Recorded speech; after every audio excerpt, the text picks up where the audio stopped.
Gucci wasn't always a popular brand. In fact, it started out as a small leather shop, but fast forward to today, it's worth over $14 billion. But what you probably don't know is that it actually became popular on accident.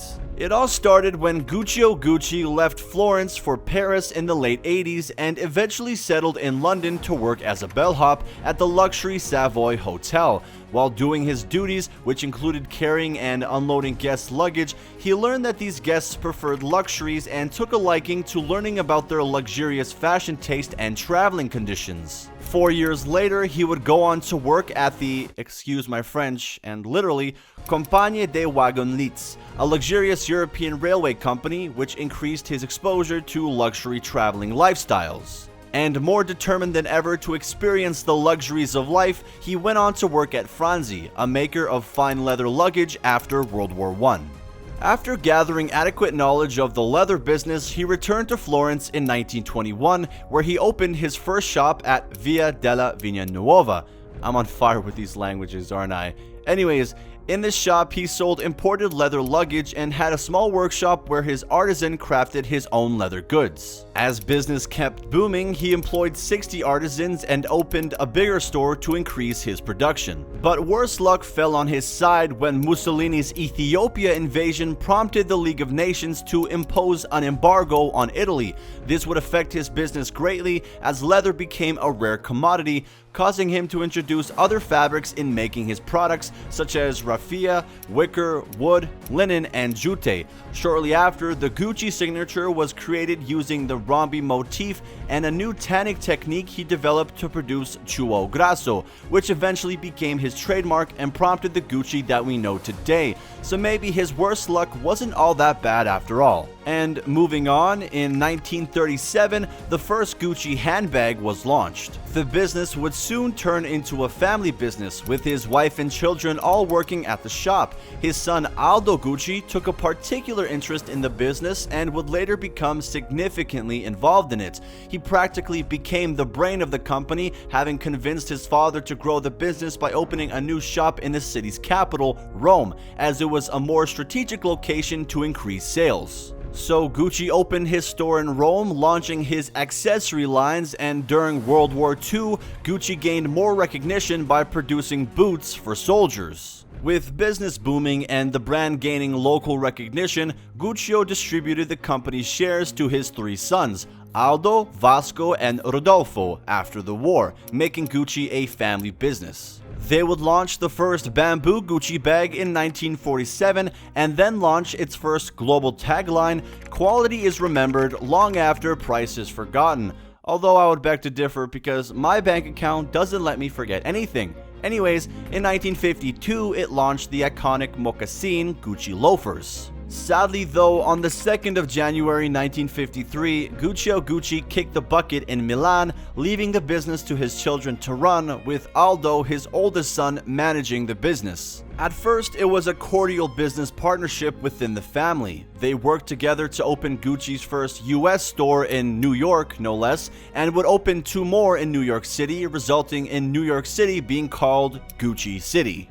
Not to mention that one of his sons, Rodolfo and Vittoria Acciornero, would also design the famous Flora scarf for the Princess of Monaco, Grace Kelly, in 1966. The brand made its first wave of Hollywood recognition when it opened its store on Rodeo Drive, and immediately after this opening, it launched the first Gucci dresses. And while managing the family business in Brussels, Aldo's son Roberto opened Gucci's first franchise store. By 1969, the brand had global recognition, with business thriving as they managed 10 shops in the United States. But wait, there's more.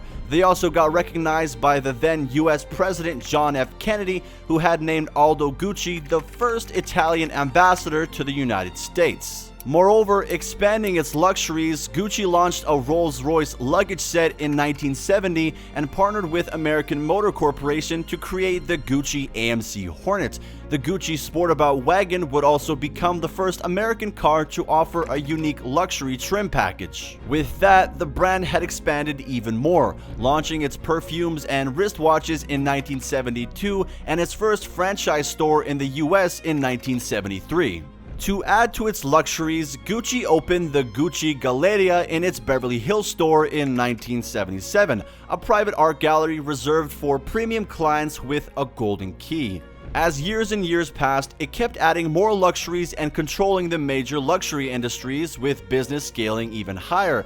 But more than anything, it gained the admiration and recognition of the world as one of the finest luxury brands. You may have heard or seen the movie House of Gucci, starring the famous Lady Gaga and Kylo Ren, otherwise known as Adam Driver. But for those of you who don't know, the film is based on the true story of the Gucci family and its feud. Just like I said earlier, the business was a cordial one within the family. However, as more and more people got involved, so did the disunity in the family. It all started when one of Guccio's sons, Vasco Gucci, died childless in 1974. The company was then divided in half, 50% for Aldo and 50% for Rodolfo. Aldo, who had 3 sons, would divide his shares among them, giving each of them 3.3% while retaining 40% himself. On the other hand, his brother Rodolfo retained his 50%, and regardless of his reduced controlling shares, Aldo still managed the company. However, the main issue would start when the sons of Aldo Gucci took a more active role in running the family business. In 1969, one of Aldo's sons, Giorgio, launched his own Gucci boutique, which was what sparked the feud. It eroded in the 1980s when another one of his sons, Paolo, tried to launch his brand Gucci Plus, even after being rebuked by his father and uncle, and it led to him being fired and cut out of the family business. To defend his actions, he explained in an interview with People's Magazine that he had planned to expand the business by bringing in other financial backers to make the business more modern. He said, "I wanted to expand, to bring in other financial backers and make the business run on more modern lines. But the Guccis have medieval concepts of business, so I became the black sheep." Eventually, in 1982, to reduce the family tension, Gucci became a publicly traded company. However, it didn't stop the conflict. After the death of Guccio's son Rodolfo in 1983, leaving just Aldo alive, Rodolfo's son Maurizio would inherit his stakes in the company, immediately launching a legal war against his uncle Aldo for complete control of Gucci. Having the majority of shares, Maurizio won the case and gained control of Gucci.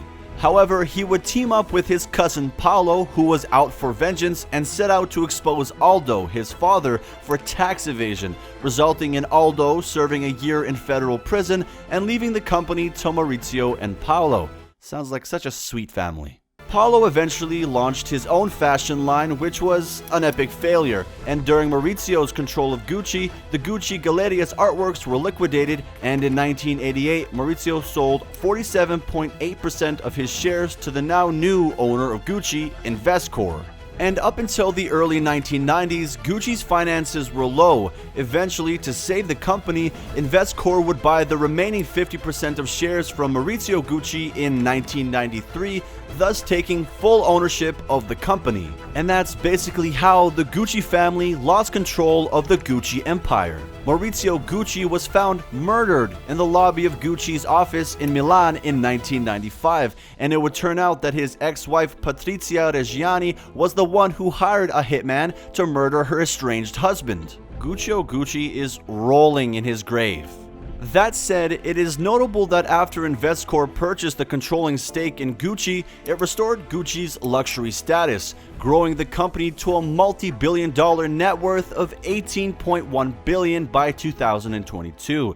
However, it would be hard to talk about Gucci without talking about the recent controversies it has faced ever since its new ownership. Its first controversy started in 2016 when the UK Advertising Standards Authority banned an online promotional video for starring a relatively unhealthily thin model, as it seems to have been promoting anorexia as the new norm. Also, it faced multiple controversies in 2019, starting with the black balaclava sweater with a roll-up collar and cut-out red-lipped mouth, which was similar to a blackface costume, to getting criticized by the Sikh community in India for cultural appropriation of a religious item because it released the Gucci turban for $800. And that same month, it wouldn't get any easier for Gucci as they faced legal issues with the Italian fiscal authorities for their tax irregularities, resulting in a $1.25 billion tax settlement payment.